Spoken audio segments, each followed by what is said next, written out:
Hi, I'm Sir Dash Masong. Welcome to my college entrance test review, Math Part 3. Let's start! Math 21. If 3x minus 5 equals 7x plus 11, what is the value of x minus 4? A, negative 8, B, negative 4, C, 0, or D, 4? Again, if 3x minus 5 equals 7x plus 11, what is the value of x minus 4? A, negative 8, B, negative 4, C, 0, or D, 4? Go. Pause this video and try to solve it on your own. Alright, sir, paano po isolve ito? Okay, we will start with the equation. So, yung equation ay 3x minus 5 equals 7x plus 11. This is just one of the possible solutions. Ano? So, from there, pwede mo nang isimplify yung equation. Sige, tignan natin yung step by step. Number 1, pwede ka muna mag-subtract ng 3x from both sides. So, magiging negative 5 equals 4x plus 11. Next, pwede kang mag-subtract ng 11 from both sides. So, magiging negative 16 equals 4x. Or sa simula pa lang, pwede ka nang mag-combine ng like terms para mag-achieve ka agad dito sa may negative 16 equals 4x. Then from there, you can solve x now by dividing both sides by 4. So we can see that x equals negative 4. But take note, ang tanong ay what is the value of x minus 4? So from there, you have to solve it muna. So negative 4 minus 4 equals negative 8. The correct answer is letter A, negative 8. Common error, yung ibang mga students dito, especially dahil under pressure ka during the entrance exam, ang kinukuha na agad na sagot ay yung negative 4. Please read the question carefully. Ang tanong po ay yung value ng x minus 4. So that should be negative 8. That's it. See you sa next session. God bless. Math 22. A number is increased by 30% and then decreased by 30%. What is the net percent change? A, 0%, B, 9% decrease, C, 9% increase, or D, 10% decrease? Again, a number is increased by 30% and then decreased by 30%. What is the net percent change? A, 0%, B, 9% decrease, C, 9% increase, or D, 10% decrease? Go. Pause the video and try to solve it on your own. Alright, Sir Dash, paano to? 0 ba yung sagot? Okay, yung 0 nakaka-tempt na isagot na lang kasi nag-increase daw ng 30 at nag-decrease ng 30. But we will see kung 0 nga ba yung sagot. So, paano isolve to? Number 1, let's have some representation. Let the original number be n. Pag sinabi mong nag-increase ng 30%, ibig sabihin, yung 100% ng number which is 1, mag-a-add ka ng 0.30 kasi 30% is 0.30. So that's 1 plus 0.30 times the n. So you now have a new number, 1.3n. Then itong 1.3n, yung i-decrease mo ng 30%. So yung 1.3n na yan times 1 minus 0.30 or times 0.70. And that is 0.91 ng n. Now, the question is, ano yung net percent change? Yung net percent change ay yung number niya ngayon, which is 0.91, minus the original number, which is n or 1n. So 0.91 minus 1n is equal to negative 0.09n. Converting it to percentage, that would be negative 0.09 times 100% or negative 9%. Negative 9% means 9% decrease. So the correct answer is letter B. Again, please solve the problem carefully. Okay? Hindi po ito 0. That's it. See you sa next session. God bless. Math 23.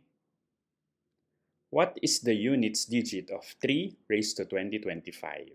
A1, B3, C7, or D9? Again, what is the units digit of 3 raised to 2025? A1, B3, C7, or D9? Go. Pause the video and try to solve it on your own. Alright, sir, ano ba yung units digit? Nakalimutan ko na. Naalala nyo yung lesson yun in elementary, meron kang units or ones, tens, hundreds, thousands, and so on. Ano? Yung units ay yung last digit niya, yung ones digit. For example, may number ka na 25. Yung 5, yung last digit, that's the units digit. So, sir, paano isolve to? We will check the pattern of 3. Tingnan natin ha. Look at this. The units digit of powers of 3 repeats every 4. What do you mean by that? Look at this pattern. 3 raised to 1. Yung units digit niya ay 3. 3 squared or 3 raised to 2 is 9. 3 raised to 3 is 27. 3 raised to 4 is 81. 3 raised to 5 is 243. Look at the units digit, yung pattern natin. You have 3, 9, 7, 1, and 3 again. Yung 3 raised to 6, ang units digit nun ay 9 ulit. And then so on and so forth. So from there, we will see the length cycle. Yung cycle length ay 4. So every 4, meron kang pattern. You have 3, 9, 7, 1, then 3, 9, 7, 1 again, then 3, 9, 7, 1. So paano to isolve? Lalo na't wala namang calculator during the entrance exam. So this is the technique. You will just divide the exponent by the cycle length. So 2025 divided by 4. Then you will see the answer would be 506 with remainder 1.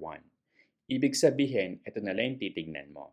The remainder 1 corresponds to units digit of 3 raised to 1. Hence, the units digit is 3. The correct answer is letter B. Alright, pwede mong panoorin ulit yung part na to kung nalilito ka sa units digit. That's it. See you sa next session. God bless. Math 24. The sum of two numbers is 28. Their difference is 12. What is the larger number? A 8, B 12, C 16, or D 20? Again, the sum of two numbers is 28. Their difference is 12. What is the larger number? A 8, B 12, C 16, or D 20? Go. Pause the video and try to solve it on your own. Alright, paano nga ba isolve itong problem na ito? First, let's have some representation. Let's say yung x, yung larger number, yung y, yung smaller number. You can have your own representation. Ano? Then from the statement 1, yung sum daw ng two numbers is 28. So, i-convert natin into equation. X plus y is 28. B, or second statement, yung difference nila is 12. So, x minus y is 12. Then from there, ang dami ng techniques to solve this. Ano? So, I will just show one technique, one possible solution. We can add the two equations. So, x plus x, then y plus negative y makakancel equals 28 plus 12 or 40. Or 2x equals 40. From there, we can solve for x. Divide both sides by 2. X is 20. So yung larger number natin is 20 kasi x yung representation natin. Hindi mo na kailangan isolve si y. Pero of course, to check it, pwede mong isolve si y. So kung yung sum nila is 28, y is 8. Tama? And tama naman when we check. 20 minus 8 is 12. So yung difference nila is 12. The correct answer is letter B, 20. That's it. See you sa next session. God bless. Math 25. A train travels 120 kilometers in 2 hours, then 180 kilometers in 3 hours. What is its average speed for the entire trip? A, 50 kilometers per hour. B, 55 kilometers per hour. C, 60 kilometers per hour. Or D, 65 kilometers per hour. Again, a train travels 120 kilometers in 2 hours, then 180 kilometers in 3 hours. What is its average speed for the entire trip? A, 50 kilometers per hour. B, 55 kilometers per hour. C, 60 kilometers per hour. Or D, 65 kilometers per hour. Go. Pause the video and try to solve it on your own. Recall your physics lessons as well. Alright, sir, paano isolve to? Let me start with the common error. Ang common error kapag nakita ng ganitong speed problem, ina-add yung dalawang speed, tapos ini-divide by 2. Again, that's a common error. Mali po yun. Dapat, para ma-solve mo to, we will derive it from the definition ng average speed. Ang average speed is simple lang. yung total distance divided by the total time. That being said, we have to check yung total distance and total time during the entire trip. So first, yung total distance, 120 daw in 2 hours and then 180 kilometers in 3 hours naman. Hence, pag in-add mo yung total distance would be 300 kilometers. Next, yung total time is 2 plus 3 hours. You have 5 hours. From there, we can now solve correctly the average speed. So total distance over elapsed time. So that's 300 over 5 or 60 kilometers per hour. The correct answer is letter C. That's it. See you sa next session. God bless. Alright, brain break muna tayo. Bio break na rin. So take some water, inhale, exhale. Hashtag, sana makatulong. If you want a free digital copy ng reviewers na to, pinamimigay ko po ng libre. Sir, paano? So mag-comment lang down below, free reviewer, and I will send you the link. That's it. And if you want more reviewers and scholarship information, please subscribe to my YouTube channel, Sir Dash Masong. Available din sa Facebook and TikTok. That's it. See you sa next session. God bless. Ituloy na natin ang part 3. Math 26. Solve for x. X over 2 plus x over 3 equals 10. A6, B8, C10, or D12. Again, solve for x. X over 2 plus x over 3 equals 10. A6, B8, C10, or D12. Go. Pause the video and try to solve it on your own. Alright, sir, paano isi-solve ito? Actually, there are so many ways how to solve this. Yung iba dyan, marami nang alam na technique. So let me show you the basic solution lang. First, you can check the common denominator dun sa left side. So you have 2 and 3, so the common denominator is 6. So you can write the left side of the equation as 3x over 6 plus 2x over 6. And that is equal to 5x over 6. Next, you can equate it to 10. And then from there, you can multiply both sides by 6. So you have 5x equals 60. Finally, divide both sides by 5, you will have x equals 12. Muli, there are many ways to solve this. Kung meron kang mas alam na mas mabilis, go for it. The correct answer is letter D, 12. That's it. See you sa next session. God bless. Math 27. How many different three-letter arrangements can be made from the letters of the word maths? M-A-T-H-S. If repetition is not allowed. A15, B30, C60, or D120. Again. How many different three-letter arrangements can be made from the letters of the word maths if repetition is not allowed? A15, B30, C60, or D120? Go. Pause the video and try to solve it on your own. Recall your permutation lessons. I hope naalala pa. Alright, Sir Dash, hindi ko na maalala, honestly. Okay, so paano nga ba i-solve ito? Okay, from the question, alam natin na meron tayong 5 distinct letters from the word maths, M-A-T-H-S. And then ang tanong dito, ano yung number of permutations of 3 letters chosen from those 5 distinct letters? Again, without repetition daw. So, to express that, ito lang po. That is P of 5, 3. That is equal to 5 factorial all over the parenthesis 5 or the quantity 5 minus 3 factorial. Again, 5 yung kanyang total number of letters and 5 distinct letters, M-A-T-H-S. So we are using this symbol, yung exclamation point, recall natin, that is factorial. Ibig sabihin yan, 5 times 4 times 3 times 2 times 1. All over 5 minus 3 factorial. So 3 kasi 3 letters yung kukunin natin from the 5 letters. So from there, that is 5 factorial all over 2 factorial. 5 factorial is 5 times 4 times 3 times 2 times 1. All over 2 factorial is 2 times 1. So pwede mo na makancel yung 2 factorial, ano? Sa 2 times 1 and 2 times 1. Hence, that is 120 over 2 or simply 60. Alright, so the correct answer is letter C, 60. Pwede mo ulit i-view yung item na to kung nalilito ka pa rin. That's it. See you sa next session. God bless.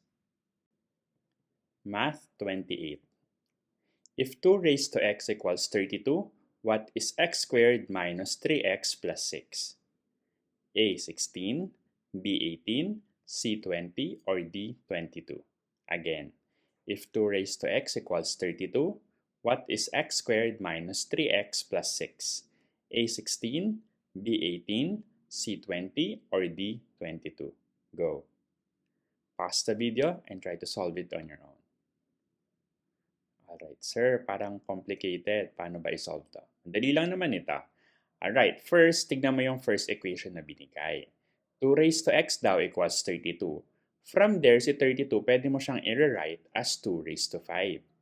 So, since same na sila ng base, x is equal to 5. So, clear na yung x doon equals 5. Since alam mo na yung value ni x, pwede mo nang i-plug in yon sa may term na x squared minus 3x plus 6.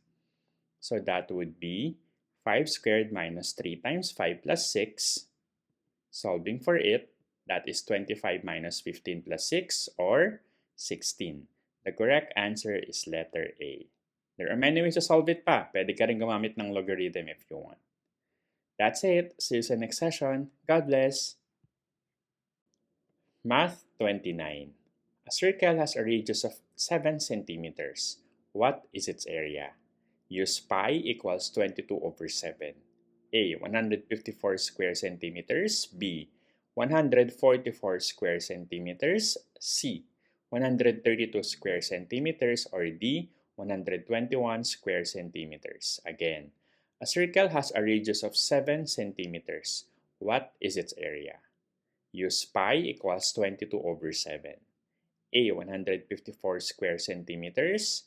B. 144 square centimeters, C. 132 square centimeters, or D. 121 square centimeters. Go. Pause the video and try to solve it on your own. Alright. Paano nga ba ulit i-solve ito? I-recall natin yung formula ng area ng circle. So, ang area ng circle ay pi r squared. So, you will multiply the pi to the square of the radius. Binigyan naman yung radius na 7 centimeters and from the problem, gamitin mo daw si pi as 22 over 7 or 3.14 ano. Pero this time, use 22 over 7. Then plug in lang. So that's area equals pi 22 over 7 times 7 squared. From there, you can see na pwedeng makancel yung isang 7 or 22 over 7 times 49, that is 22 over 7. 22 times 7 and that is 154 square centimeters. The correct answer is letter A. Alright. Common error. Minsan, ang binibigay dito ay diameter. So you have to read the problem carefully. Kung diameter yung binigay, you have to divide it by 2 first to get the radius before you plug in sa formula. Or use the formula of the area of the circle na ang naman ginagamit ay diameter. Pwede rin naman yun. That's it. See you sa next session. God bless. Math 30. The sum of the ages of a father and his son is 50 years. 5 years ago, the father was 3 times as old as his son. How old is the son now? A. 10, B. 12, C. 15, or D. 18? Again, the sum of the ages of a father and his son is 50 years. 5 years ago, the father was 3 times as old as his son. How old is the son now? A. 10, B. 12, C. 15, or D. 18? Go. Pause the video and try to solve it on your own. Recall your age problems. Alright, sir. Nalimutan ko na. So, there are many ways to solve it. So, tignan natin paano nga ba gagawin ito. Okay. First, very important dito yung proper representation. So, let's see. Let's say yung son's current age ay S years. At sabi sa first sentence, yung sum daw ng age ni father and son ay 50 years. So, yung father's current age is 50 minus S years. Again, yung son, S years. Yung father is 50 minus S. Para yung total sum nila, or yung sum nila is 50 years. Then from there, babalik tayo ng 5 years ago. Sabi dun second statement, 5 years ago, the father was 3 times as old as his son. So first, tignan natin yung age nila 5 years ago from our representation. Kung yung age ni son ay S years, 5 years ago, that's S minus 5. Si father naman, 50 minus S, sabi natin kanina. So 5 years ago, that's 50 minus S minus 5.